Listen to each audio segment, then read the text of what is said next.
Hai, Assalamualaikum. Bertemu lagi dengan Cikgu Azia minggu ni dengan tajuk keperluan nutrien oleh tumbuhan. Okey. Nutrien diperlukan oleh tumbuh-tumbuhan, untuk pertumbuhan, perkembangan dan juga pembiakan. Okey.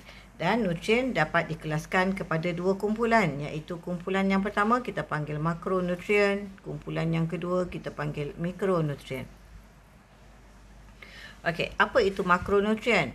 Okey, iaitu bila sebut perkataan makro ni maksudnya banyak.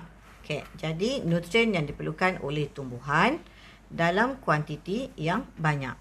Okey, contohnya nitrogen, fosforus, kalium, magnesium, kalsium, sulfur, oksigen, karbon dan juga hidrogen. Okey, manakala untuk mikronutrien, perkataan mikro merujuk kepada perkataan sedikit ataupun kecil. Okey, nutrien yang diperlukan oleh tumbuhan dalam kuantiti yang sedikit. Contohnya boron, mangan, molybdenum, kuprum, ferrum dan zinc. Okey, so makronutrien tadi cikgu dah katakan dah. Okey, makronutrien ialah unsur ataupun mineral yang diperlukan oleh tumbuhan dalam kuantiti yang banyak. Okey, so kita lihat yang pertama, nitrogen. Okey, mensintesis protein, klorofil, enzim dan juga asid nukleik, membantu pertumbuhan dahan dan juga daun, meningkatkan pengeluaran buah dan biji benih. Itu fungsi nitrogen. Yang kedua, fosforus, mensintesis protein dan juga asid nukleik, menggalakkan pembahagian sel untuk penghasilan bunga dan juga buah. Kalium, mensintesis protein, menggalak pembahagian sel tumbuhan dan juga memperkuat daya tahan terhadap jangkitan penyakit. Magnesium pula penting dalam klorofil, manakala kalsium mensintesis gentian gelendung semasa pembahagian sel dan juga membantu pertumbuhan meristem hujung pucuk dan akar. Sulfur mensintesis protein dan juga klorofil, membantu perkembangan buah, menggalak pembahagian sel tumbuhan. Oksigen terlibat dalam respirasi, untuk menghasilkan tenaga. Karbon dan hidrogen, yang ini berfungsi membina gula ataupun kanji semasa proses fotosintesis. Dan dia juga membina selulosa.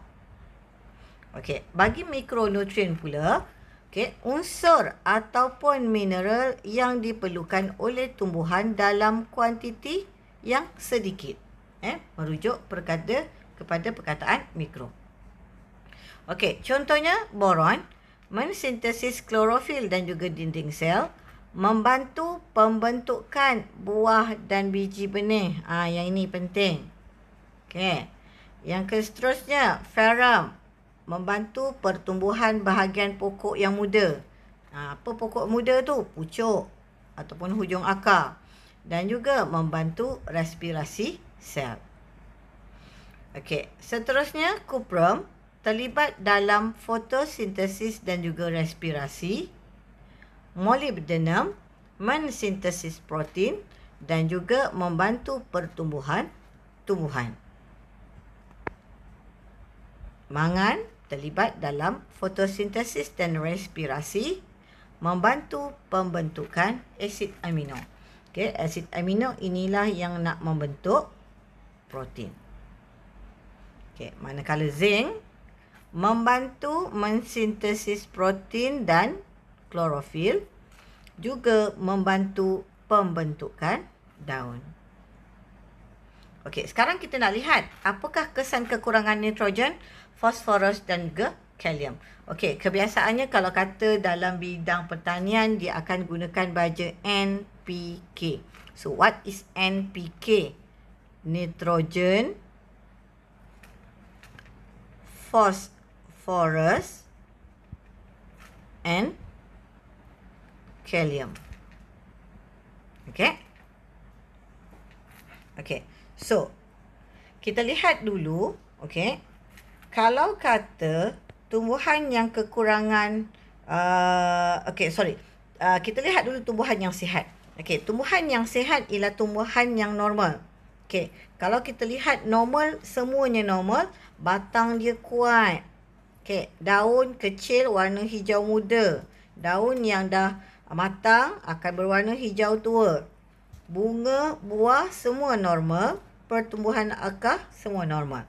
Okey, sekarang kita nak lihat bagaimana kalau kata tumbuhan itu kekurangan nitrogen. Okey, jadi selepas ni kamu boleh identify lah kalau kata dekat rumah kamu ada tanam pokok. Okey, kalau pokok ni ada simptom yang sebegini rupa, jadi kamu tahu dia adalah kekurangan unsur apa. Okey, yang pertamanya ialah kekurangan nitrogen. Okey, kamu akan lihat pertumbuhannya terbantut. Maksudnya pokok tu rendah aja. Okey, batang tu lemah, daun di bahagian atas lebih kecil dan mudah gugur. Okey, dan warnanya hijau pucat atau warna kuning. Yang ini kita panggil dia simptom dia klorosis. Okey, buah dan juga bunganya terbantut. Okey, tetapi akarnya masih okey. Okey, kedua ialah tumbuhan yang kekurangan fosforus. Okey, tumbuhan yang kekurangan fosforus ni biasanya dia punya pertumbuhan dia terbantut. Lambat membesar dan juga lambat matang. Okey, batangnya pun lemah. Daunnya, yang ini yang cikgu nak highlightkan. Daunnya warna ungu. Seperti mana dalam gambar rajah tu. Okey, kemudian daun di bahagian bawah berwarna hijau kebiruan dan di tepi daun berwarna perang. Okey, dan buah dan juga bunga terhenti. Ini disebabkan oleh pertumbuhan akar yang merosot.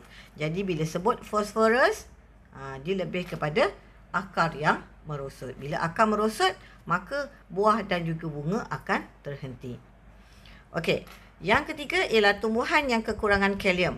Okey, kalau kamu lihat pertumbuhannya juga terbantut, mati sebelum matang. Okey, batangnya pun lemah. Okey, daun bertumpuk perang, bergulung dan klorosis. Klorosis tadi simptomnya daunnya berwarna kuning. Okey, dan kalau kamu lihat yang seterusnya ialah daun di bahagian bawah layu dengan tisu mati di tepi daun. Yang ini. Ni. Nampak tak? Dekat sini dia ada tisu mati. Okey, dan penghasilan bunga berkurang, penghasilan buah terhenti.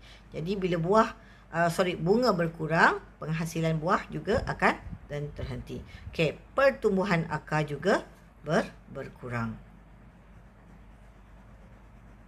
Okey, so untuk yang subtopik ini dalam 2.2, jadi cikgu nak untuk hari ini kamu buat latihan praktis formatif 2.2.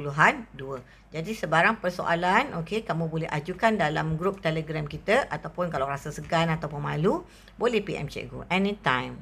Okey, cikgu akan jawab insya-Allah. Okey, jumpa lagi minggu hadapan. Bye.